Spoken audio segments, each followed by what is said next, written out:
Assalamualaikum warahmatullahi wabarakatuh. Bismillahirrahmanirrahim. Alhamdulillahirabbil alamin. Wa bihi nasta'inu 'ala umuri dunya waddin. Asyhadu an la ilaha illallah wahdahu la syarika lah. Wa asyhadu anna sayyidana wa nabiyyana Muhammadan 'abduhu wa rasuluh. Allahumma shalli wa sallim wa barik ala sayyidina Muhammad wa ala alihi wa sahbihi wa dzurriyyatihi wa tabi'in lahu bi ihsan ila yaumiddin, amma ba'd.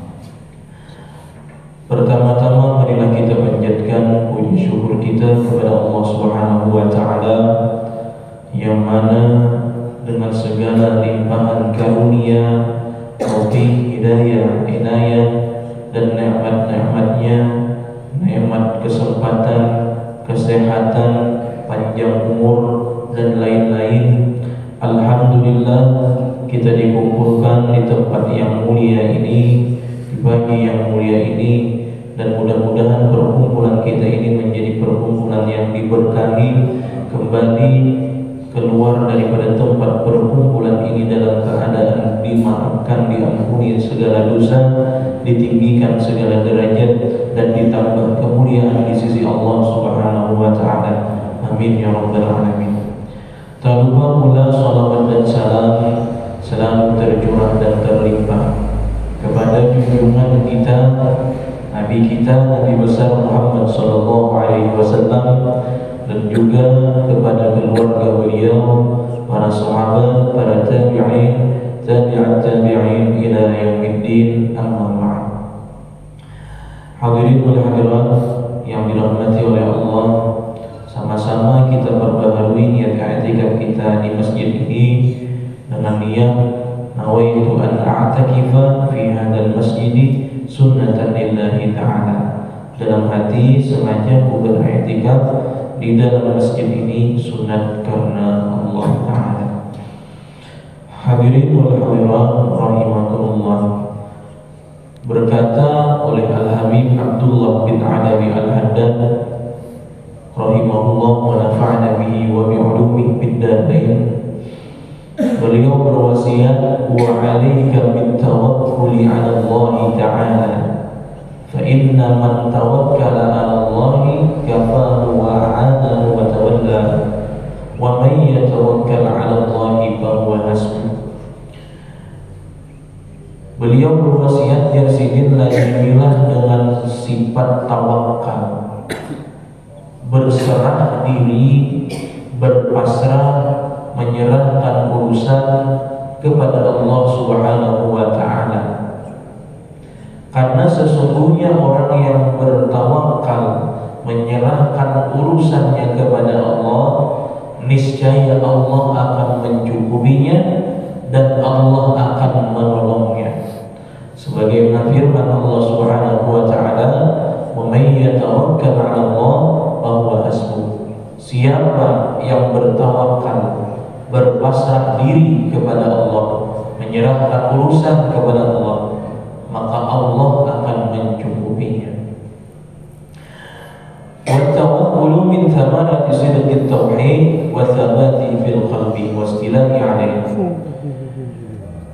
Tawakal ini, ujar Habib Abdullah Al-Haddad, itu adalah bukti nyata benarnya tauhid seseorang, benarnya seseorang itu dengan mengesahkan Allah, dan tetapnya itu tauhid di dalam hati, serta menguasainya tauhid atas dirinya.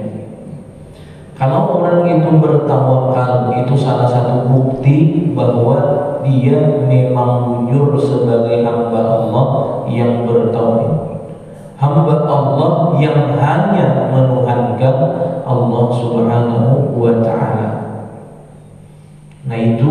tauhidnya. Karena apa? Karena dia sadar ketika dia mengucap la ilaha illallah, tiada Tuhan kecuali Allah. Dia bukan hanya sekedar membaca, bukan hanya sekedar mengarti di dalam hati, tapi dia pun menyadari bahwa tidak ada Tuhan, tidak ada yang bisa memberi rezeki, tidak ada yang bisa menolak bala, tidak ada yang bisa mendatangkan kesehatan, kesembuhan, tidak ada yang bisa melindungi kecuali Allah Subhanahu wa ta'ala.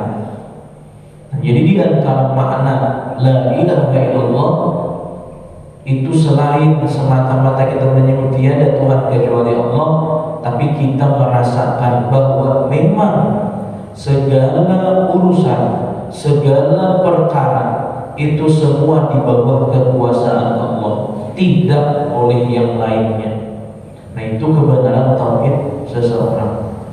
Allah Subhanahu wa ta'ala berfirman, Rabbul masyriqi wal maghribi la ilaha illahu fattakhidhu wakila. Allah itu adalah Tuhannya timur dan barat. Tidak ada Tuhan kecuali Dia. Maka jadikan Allah sebagai yang mengurusi urusan kita. Fanzur kaifa bada'a bi itsbati rububiyyah thumma bi itsbati al-infirad bil ilahiyyah thumma amara bit tawakkul 'alaihi jalla wa 'ala. Falam yabqa fi tarkihi 'udhrun lil bariyah.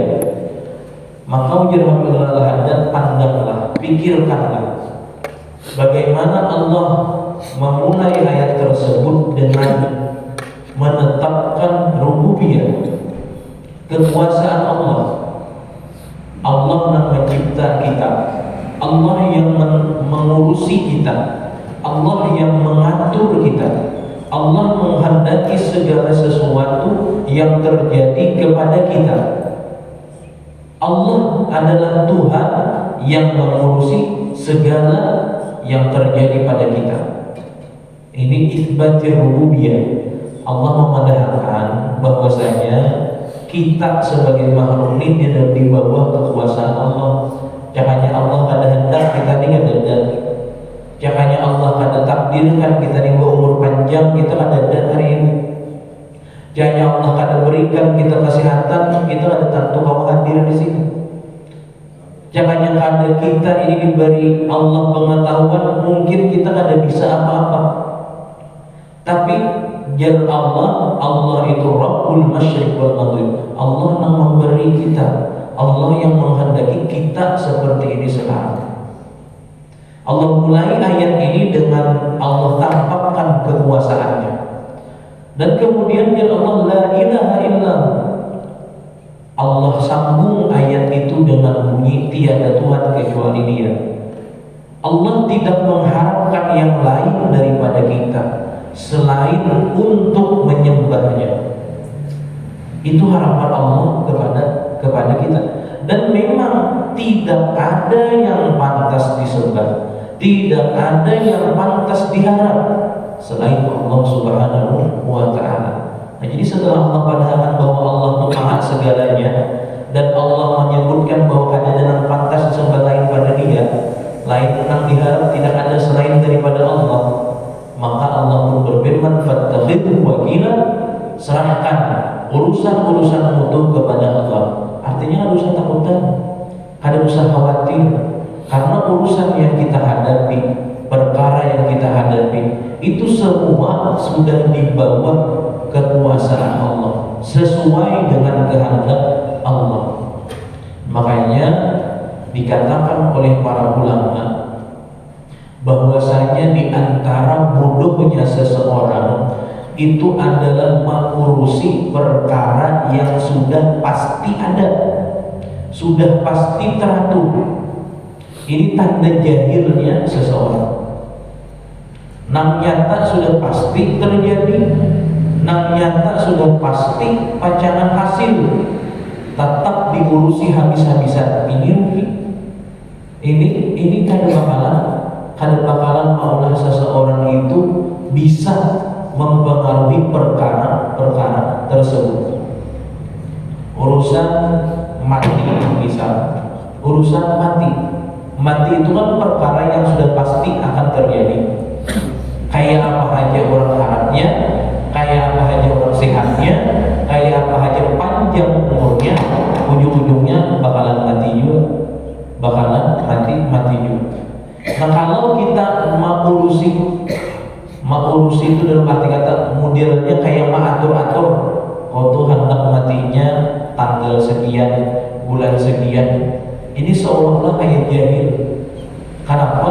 Karena seolah-olah ini kamu mempengaruhi kematian itu, mempengaruhi kematian tersebut. Nah sedangkan sesuatu yang pasti itu kada perlu diurus pun itu akan terjadi, apapun itu. Sesuatu yang diurus, yang kada diurus, sesuatu yang bakal terjadi akan terjadi, diurus atau kada tetap dia akan terjadi. Nah begitulah sudah apa-apa yang ditentukan Allah bagi kita umat manusia. Allah tentukan sudah ajal kita, Allah tentukan rezeki kita, Allah tentukan sudah jodoh kita, Allah tentukan sudah bagaimana kehidupan kita di hari ini, di hari besok, di hari lusa, dan seterusnya. Semua atas dasar ketentuan Allah. Berapa rezeki kita yang akan kita dapatkan hari ini? Apakah kita hari ini akan mendapatkan kesembuhan, kesehatan, ataukah sakit? Itu semua sudah ditentukan oleh Allah.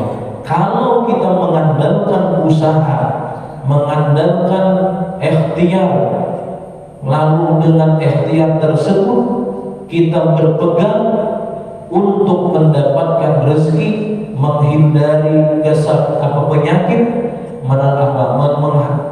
menghindari penyakit, membuat kesembuhan, itu sudah jelas sudah salah. Karena apa? Kalau orang habis-habisan berusaha, habis-habisan berobat, habis-habisan menjaga kesehatan, bila sudah takdir Allah sugih, berusaha tetap sugih, cangkal berusaha tetap sugih. Kalau sudah ditakdirkan sembuh, berobat sigar, berobat ke dokter biasa, ke dokter spesialis, ke dokter nelarang, di kampung sampai ke Singapura misal, dimanapun kalau sudah takdir Allah, bila orang sembuh. Nah itu sudah sesuatu yang wajib kita yakini. Kayak apapun orang ini tinggal, kayak apapun orang ini menjaga kesehatan, kalau sudah takdirnya garing juga.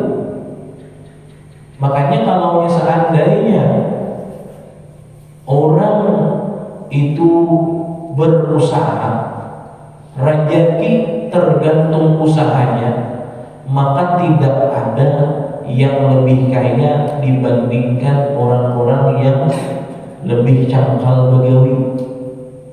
Istilah orang tuh cahaya berusaha, rezeki itu tergantung dengan kacangkalan, kegigihan, sungguh-sungguh dalam begawi.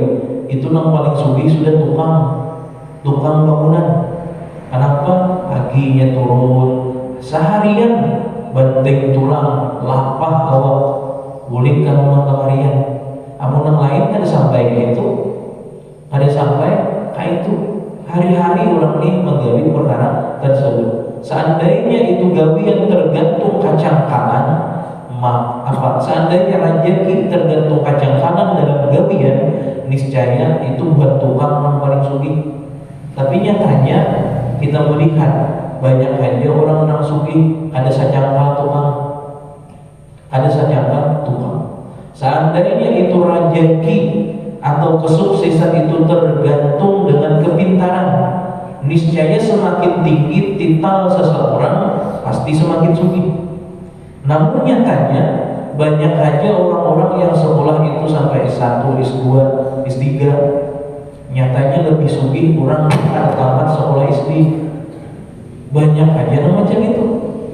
Berarti rezeki tidak tergantung kepintaran, rezeki tidak tergantung keahlian. Begitu juga rezeki itu tidak tergantung usaha. Lalu dari mana? Rezeki itu adalah sesuatu yang sudah Allah tentukan, sesuatu yang sudah Allah takdirkan. Makanya menurut Allah Subhanahu wa taala, wa 'alallahi falyatawakkalul mu'minun, kepada Allah lah maka hendaklah bertawakal oleh orang-orang yang beriman. Orang beriman itu wajib hukumnya bertawakal kepada Allah. Haram hukumnya itu kalau memandang hasil dengan sebab usaha. Makanya termasuk sesuatu yang bisa menjadikan seseorang itu salah, itu tamakan kata-kata usaha tidak akan mengkhianati hasil.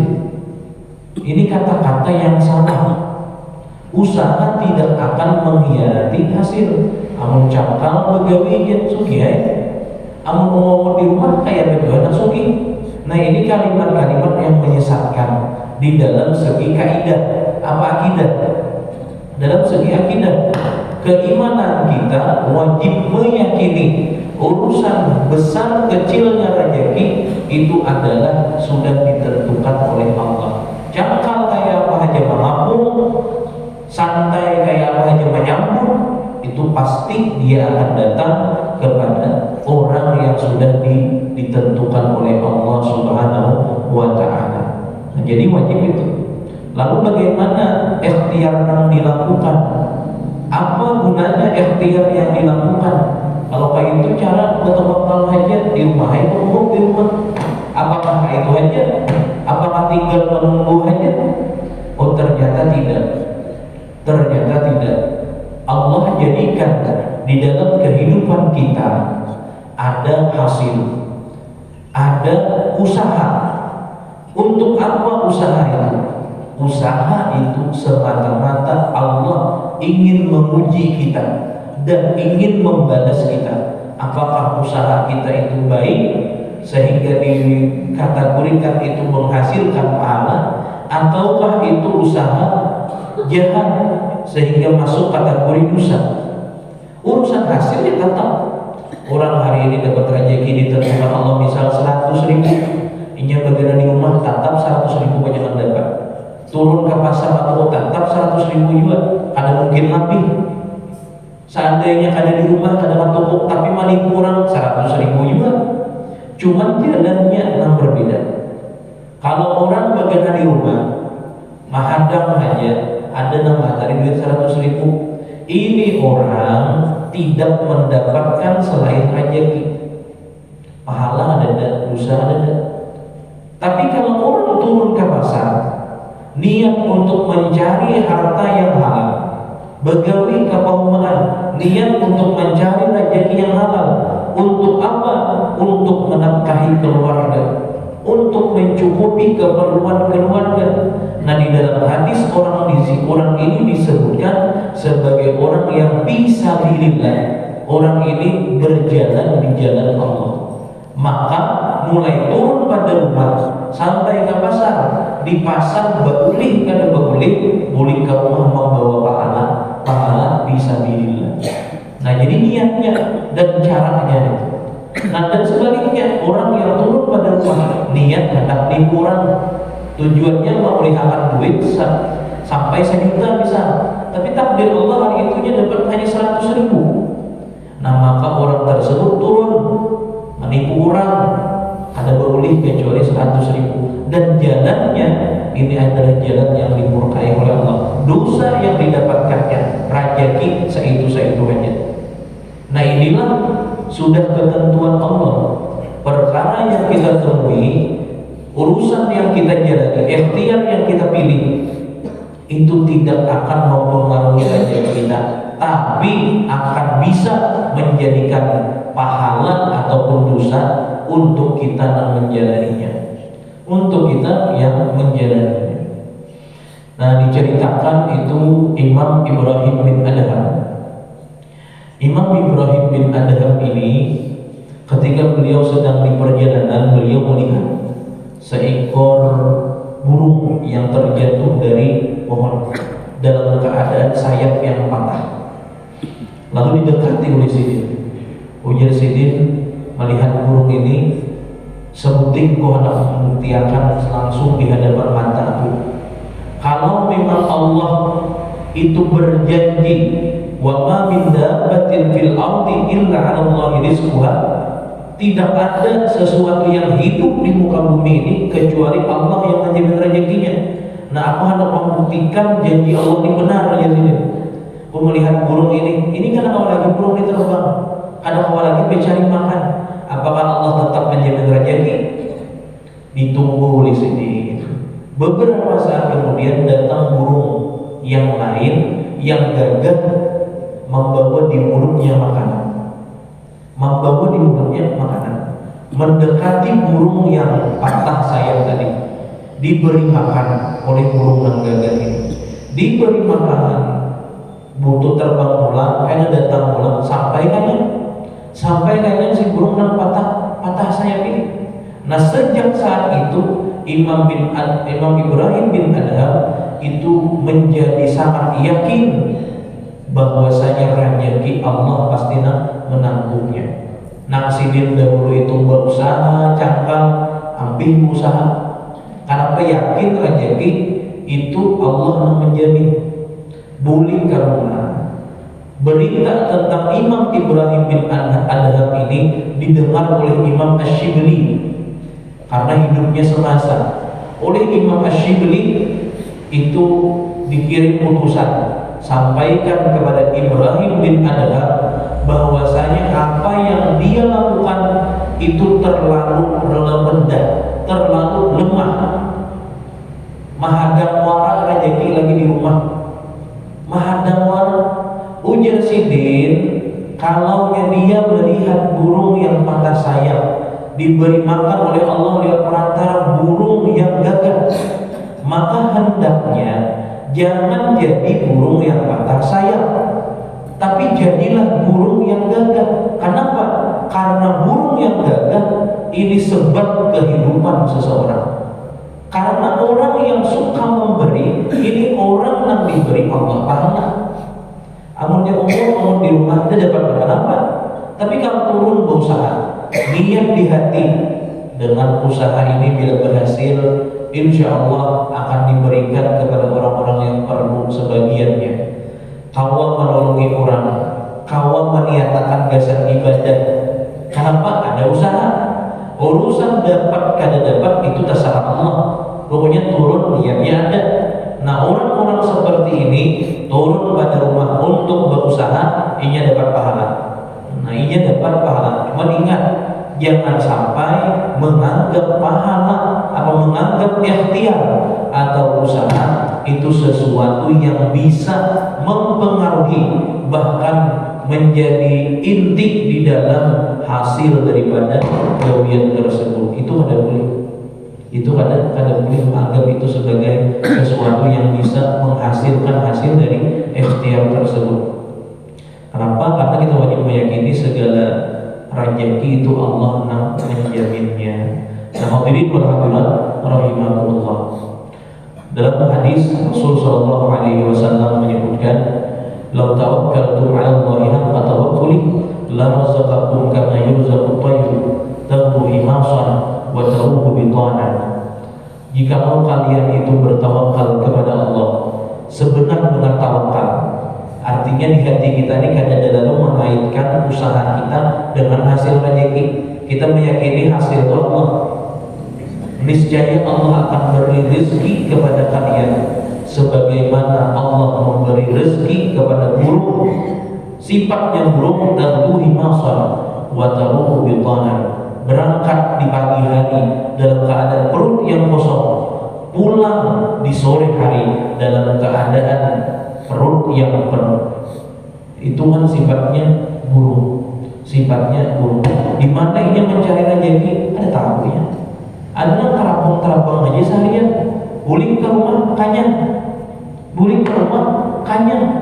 Nah, ini tawakalnya burung. Seandainya ya Allah kalian itu bertawakal. Ya Nabi, seandainya kalian bertawakal kepada Allah, artinya jangan mengharapkan hasil itu dari usaha. niscaya Allah akan beri kalian rezeki sebagaimana burung tadi. Artinya apa? Rezeki yang diterima itu akan menjadikan kita merasa cukup. Merasa cukup.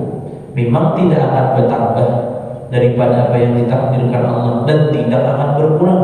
Namun hati kita menerimanya bisa dengan lapang hati. Nah, inilah sifat orang beriman. Rezeki yang ditentukan oleh Allah dia yakini akan sampai kepadanya. Dengan jalan apapun Allah pasti menyampaikannya. Namun apa yang ditentukan Allah untuk dirinya ini wajib bersifat qanaah, merasa cukup dengan apa yang sudah Allah tentukan tersebut. Nah, inilah dua nang begandingan nang maulah hidup seseorang itu jadi tenang. Kenapa kita sekarang merasa ada cukup rezeki? Oh, ternyata karena banyaknya keinginan kita, kebanyakan kehendak, lalu banyak juga lapahnya. Target hari ini turun ke toko pulihan sejuta, seharusnya 50 ribuannya. Ketinggian ada target, lalu pulih berpikiran kapal utak, kenapa sekitarnya salah di mana cara mau usaha ini, memikirkan habis-habisan, habis waktu dan dipikirkan usaha, habis waktu dan digawi membaiki usahanya, tapi lupa bahwa yang menentukan hasil dari usaha adalah Allah Subhanahu wa Ta'ala. Makanya ada salah kalimat-kalimat orang rajin ketika seseorang itu hendak mengambil satu pekerjaan, maka hendaklah dia niatkan, lalu dia ikhtiarkan, hanya tawakalkan, dan jangan lupa berdoa kepada Allah. Niatakan niat yang baik agar jadi usaha itu jadi pahala. Nah, banyak gawi usaha yang halal, saya kira dapat balasan pahala. Sebagaimana orang diharapkan mencari yang haram, maka Allah beri pahala orang-orang yang mencari harta yang halal. Itu pasti sudah kebalikannya. Kalau orang tuh mencuntan, beulih dan beulih itu berusaha. Beulih dan beulih niatnya mencuntan. Masuk ke rumah orang, ada sing padahal ambil harta orang, cuman lebih enak bawa kawa misalnya. Apa kata tuan rumah? Nah, orang-orang yang seperti ini sudah berdosa. Nah, sebaliknya orang-orang yang turun mencari rezeki yang halal pasti Allah beri dia pahala. Nah, sekira jangan kada ingat bahwa hasil usaha itu Allah yang menentukan, maka tawakalkan kepada Allah. Sadari bahwa rezeki itu kayak seorang yang dicangkalnya itu akan mempengaruhi hasil usaha. Dan kedua kepada Allah, ini untuk memperkuat tawakal. Sekira bahwa kita tuh sadar memang rezeki itu kita kada mau berharap di lain daripada Allah Subhanahu wa Ta'ala. Nah, lain daripada Allah Subhanahu wa Ta'ala. Kita berucap la ilaha illallah sama dengan tidaklah aku meminta rezeki kecuali kepada Allah. Kada menggantungkan hati dengan usaha. Dan tawakalnya anaknya di hati loh, anaknya di hati. Nah, kalau orang bersifat tawakal, maka hatinya akan tenang. Dia tidak akan keluh kesah dengan rezeki yang diberikan oleh Allah kepada dirinya. Dia sadar inilah pemberian Allah, inilah anugerah Allah, nah wajib dia syukuri. Banyak atau sedikit, pokoknya ini adalah pemberian Allah. Dan di situ kalau orang tua kata, walaupun sedikit nanti dihasilkan, ini mau kalau boleh masih. Kita banyak melihat orang-orang nasuki, tapi akhir perkaranya mereka itu menjadi orang-orang yang memiliki gangguan jiwa, stres. Kenapa? Karena kesulitannya itu tidak sampai pada target yang diinginkannya.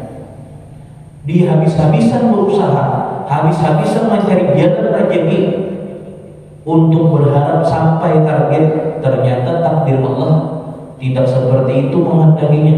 Hanya dapat seadanya. Nah, orang ini mau stres. Kenapa? Karena mengandalkan usaha. Namun sebaliknya, kalau orang ini percaya, meyakini rezeki itu Allah yang menentukan, siapa yang dapat? Alhamdulillah harus. Dan jadi istilahnya maulah hidup kadinya mantu ya kehendak kita juga. Kalau kita kehendaknya terlalu tinggi, Ada sampai apabila didapatkan itu sebagaimana yang kita harapkan, ini dikhawatirkan kita ini jadi orang yang kadang bersyukur. Kadang bersyukur. Padahal kita dituntut untuk kana'ah. Untuk kana'ah. Kalau orang itu bersifat kana'ah, walau nak dihasilkan sedikit pasti bersyukur.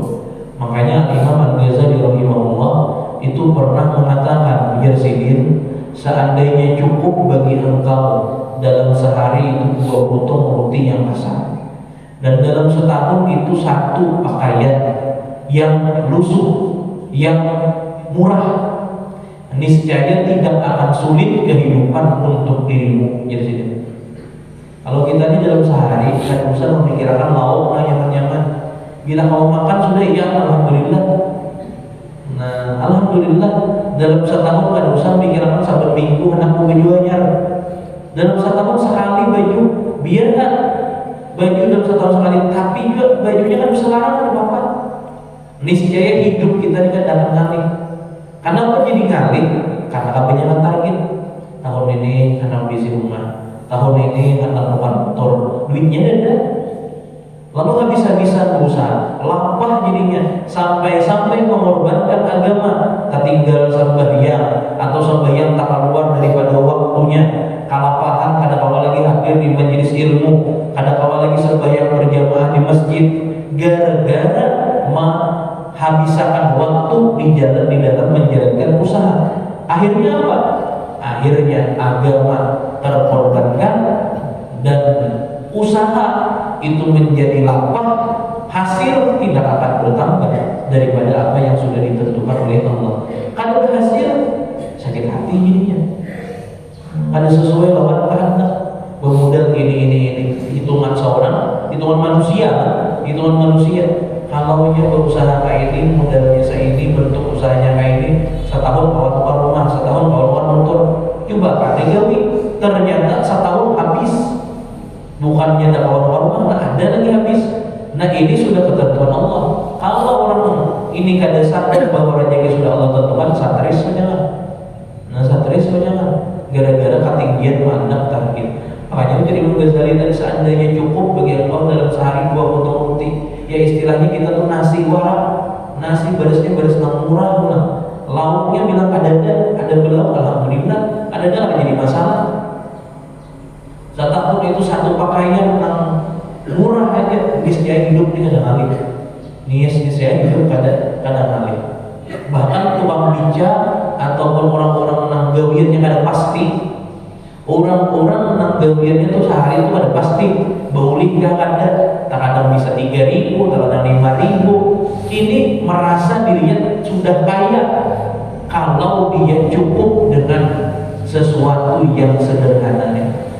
Tapi sebaliknya, tidak pernah orang itu akan merasa kaya kalau ketinggian mata targetnya. Ketinggian mata target. Makanya kita banyak melihat orang sugih habis-habisan berusaha sugih dah, tapi akhirnya nampak bukan nyaman-nyamani diri, tapi makin malapahi diri. Nah, makin banyak berisi rumah, makin lapang menjamuki, makin lapang mengharapu. Nah, makin banyak berisi usaha, makin banyak nanti pikir apa. Bujur aja banyak orang masuk rezekinya, tapi bukan menjadikan seorang menjadi lebih tenang, namun lebih menjadi beban gitu. Nah, hadirin wa hadirat rahimakumullah. Jadi intinya sifat tawakal itu diwajibkan kepada kita. Jangan menganggap usaha itu menentukan hasil daripada apa yang kita akan dapatkan itu. Hadirin wa hadirat rahimakumullah. Nah, dan urusan tawakal ini bukan hanya urusan rezeki, tapi dalam setiap keadaan disuruh orang itu untuk tawakal. Memang ujian Nabi tadi, kalau orang bertawakal kepada Allah bujur-bujur, Allah akan menjaminnya, sebagaimana Allah akan memberi rezeki kepada burung. Nah, dalam satu cerita itu pernah disebutkan Malik bin Dinar rahimahullah. Beliau ini ketika berangkat pulang haji, di tengah perjalanan Sidin melihat seekor burung gagak yang di mulutnya itu ada makanan. Lalu jadi Sidin, wah namanya ini burung gagak di kamana bawa makanan. Kenapa pada dimakannya langsung? Kan sifatnya burung gagak itu makan habis di tempat, kecuali ada anak. Ini kada. Nah, potongan ini burung gagak yang kada berisi anak, diiringi oleh Imam Malik bin Dinar. Terus di perjalanan ternyata burung gagak ini mendatangi seorang laki-laki yang sedang dalam keadaan terpasung, dalam keadaan tak ikat, diberi makan oleh si burung gagak. Lalu dihampiri oleh Imam Malik bin Dinar, dilepaskan ikatan yang ada di tubuhnya. Ditanya oleh si kenapa keadaan ikat ini, kenapa maka sampai kayak ini? Ujarnya si laki-laki, wahai Imam Malik bin Dinar, ketahuilah, aku ini adalah seorang yang akan melaksanakan ibadah haji. Ulun ini hendak tolak haji sejujurnya, namun di tengah jalan ulun dirampok orang, harta ulun habis ambil orang, dan ulun diikat, dipasung oleh orang di tempat ini, dipasung oleh orang di tempat ini. Ujar Imam apa? Ujar Imam Malik bin Dinar, berapa hari sudah? Lawas sudah, semingguan sudah ulun dipasung ke sini. Nah, lalu kayak pegang makannya, minumnya. Nah, ujar si laki-laki tadi, ketahuilah wahai Imam Malik bin Dinar, ketika ulun dipasung, ulun gak ada makanan, ngarang harta habis bagaimana kada kawan. Cuman ulun ingat dalam firman Allah Subhanahu wa taala, amma yujibul muttarra idza da'ahu wa yakshifus su'a. Al-ayat. Siapa lagi yang bisa membebaskan, memperkenankan doa orang-orang yang dalam keadaan terdesak? Lain pada Allah artinya. Dan siapa yang bisa membebaskan seorang itu daripada perkara yang menimpanya, daripada perkara yang ada nyaman? Ingat ayat itu, ingat bahwa hanya Allah yang bisa menolong. Akhirnya ulun berkata, ya Allah, ulun ni lah orang-orang yang terpaksa, ulun ni orang yang terdesak, ada kawan apa-apa, jerbian kada ada nak kawan mengijabah doanya kecuali pian. Nah, sekarang ulun berdoa agar pian berikan ulun rezeki, sekira ulun tetap selamat. Akhirnya setelah 5 hari ulun terpasung dalam keadaan kada makan, Allah kirim burung gagak tadi memberi makan hari-hari, memberi makan hari-hari. Nah, sejak saat itu ya sidin, ulun kada lagi kelaparan, walaupun tuh gedikitan si burung gagaknya. Nah, akhirnya oleh Imam Ibrahim bin Adham, si laki-laki ini dibawa bersama beliau untuk berangkat ibadah haji. Akhirnya sampai melaksanakan ibadah haji. Nah, dari kisah ini ulama itu menyimpulkan diantaranya bahwa kalau orang itu bersifat tawakal, berpegang, meyakini hasil itu Allah yang menentukan, orang ini tidak akan pernah berputus asa. Sebaliknya kalau orang mengandalkan ikhtiar, habis ikhtiar, habis juga harapan. Berobat garing, berobat ke tukang urut. Jadi tukang urut ini kan ada kawan di sini mau urut, ada ahlinya, bawa karena ahli. Jadi ahlinya ini kada kawan, ada dokter, bawa ke dokter. Jadi dokter ini mesti dioperasi. Aku kalau dioperasi, jadi dokter ini kan masih sigar, mau merambat kemana-mana, bawa ke dokter spesialis yang bisa mengoperasi. Dioperasi oleh orang sigar lah, ada sigar. Ujarnya dokter spesialis ini sudah kelambatan membawa. Dokter yang mau bedah nih sudah kelambatan membawa, mestinya dahulu-dahulu mereka ini ada harapan sembuh. Ujar si dokter misalnya, apakah benar tidak ada harapan sembuh? Kalau orang berpegang kepada usaha, kepada dokter, kepada obat, jelas habis sudah harapannya. Namun ketika orang itu berpegang kepada Allah, meyakini yang memberi kesembuhan adalah Allah, harapan tidak akan pernah habis. Nabi Yunus ketika dimakan oleh ikan besar, Nabi Yunus seolah-olah ada harapan lagi. Caranya ini kalau aja menelpon orang, ini siapa yang ditelepon, siapa yang menolong. Tapi Nabi Yunus adalah orang yang tawakal kepada Allah, minta kepada Allah, akhirnya Allah selamatkan. Nabi Musa ketika dikejar oleh Fir'aun, dikejar habis jalan buntu, nah di hadapan 3 lautan. Amun menyeberang lautan ada mungkin manusia sanggup secara logikanya. Namun Nabi Musa adalah orang yang tawakal kepada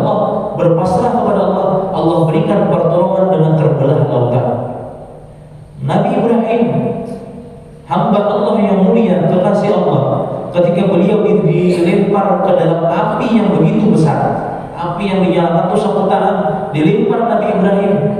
Kalau memandang, mencari pertolongan, ada apa? Berarti di situ orang-orang mengingkari sini, mengingkari kenabian Nabi Ibrahim, mengharap dari usaha tidak bisa. Sudah di atas sudah tinggal gugurnya ya lagi api. Namun ketika beliau itu bertawakal kepada Allah, Allah jadikan api itu dingin dan menyelamatkan kepada Nabi Ibrahim. Nah, ini sifat orang-orang yang bertawakal.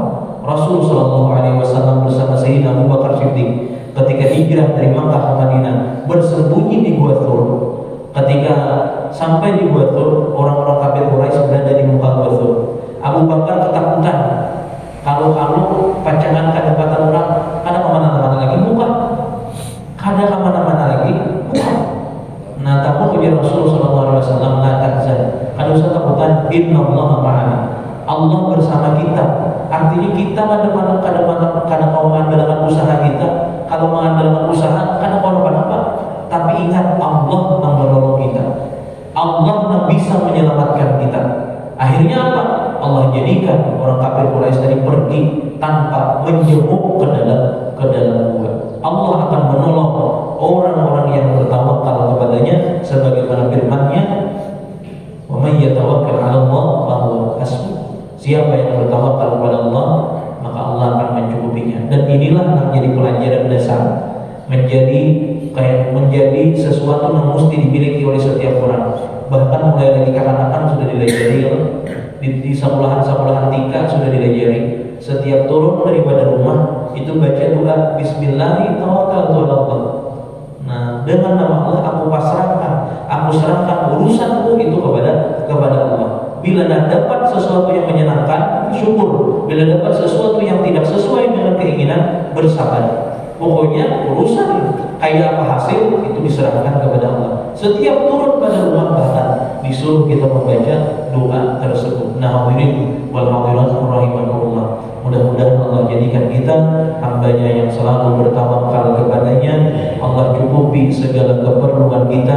Allah lindungi kita dari segala mara bahaya, disembuhkannya yang sakit, diberikannya kesehatan kepada kita semuanya, dihindarkannya dari segala penyakit, dan Allah jadikan kita hamba-Nya yang beruntung baik di dunia dan di akhirat. Amin ya rabbal alamin. Nah, mungkin itu yang dapat disampaikan. Salam khilaf, mohon dimaafkan bila